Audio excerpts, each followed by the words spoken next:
We will now discuss three important and commonly tested causes of acute heart failure and pulmonary edema in examination scenarios. Takotsubo cardiomyopathy, peripartum cardiomyopathy, and pulmonary edema related to tocolysis. Let us begin with Takotsubo cardiomyopathy. Takotsubo cardiomyopathy is a transient and reversible form of non-ischemic cardiomyopathy in which there is acute left ventricular systolic dysfunction with characteristic apical ballooning. It is classically triggered by intense emotional or physical stress. For this reason, it is often called stress-induced cardiomyopathy. It occurs most commonly in postmenopausal women, usually over the age of 60. The underlying mechanism is a massive catecholamine surge. This causes direct myocardial toxicity, multivessel coronary spasm, and myocardial stunning rather than true infarction. Patients typically present with acute chest pain and electrocardiographic changes that mimic an ST elevation myocardial infarction. However, coronary angiography shows normal coronary arteries. Many patients also develop features of acute heart failure. Management is mainly supportive and follows standard heart failure principles. The key point for the examination is that ventricular function usually recovers completely once the stressor is removed. Now let us move to peripartum cardiomyopathy. Peripartum cardiomyopathy is a dilated cardiomyopathy that develops in the last month of pregnancy or within 6 months after delivery in a woman with no previous structural heart disease. Timing is the most important diagnostic clue.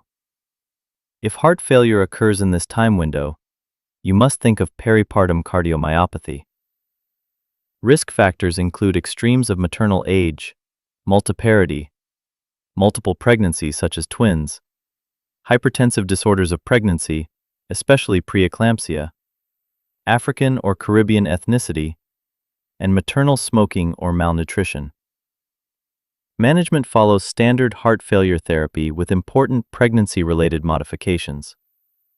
Diuretics are used to treat congestion. Vasodilators such as hydralazine and nitrates are safe during pregnancy.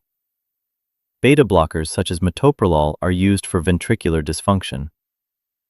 Angiotensin-converting enzyme inhibitors or angiotensin receptor blockers must only be started after delivery because they are contraindicated during pregnancy. Anticoagulation with low molecular weight heparin is indicated when the left ventricular ejection fraction is below 35% because of the high risk of intracardiac thrombus. Bromocriptine may be used in selected cases, but only under specialist supervision. Prognosis is variable.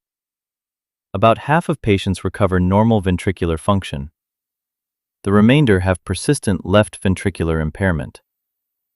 Future pregnancy carries a high risk of recurrence, especially if ventricular function has not normalized. Now let us discuss pulmonary edema associated with tocolytic therapy.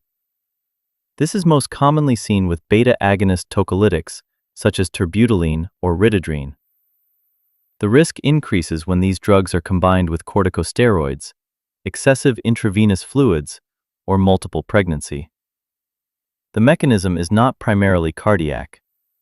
It is due to fluid retention, increased capillary permeability, and sometimes mild myocardial dysfunction.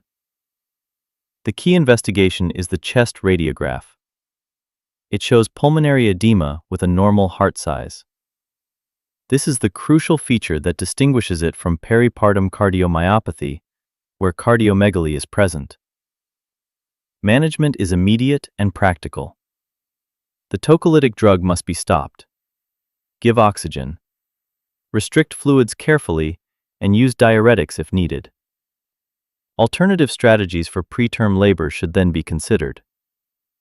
To summarize the examination approach: stress-triggered chest pain with ST elevation and normal coronary arteries points towards Takotsubo cardiomyopathy. Heart failure developing in the last month of pregnancy or within 6 months after delivery strongly suggests peripartum cardiomyopathy. Pulmonary edema in a patient receiving beta-agonist tocolysis with a normal cardiac size on chest radiograph indicates tocolysis-related pulmonary edema. These distinctions are frequently tested and depend on timing, imaging findings, and the clinical context.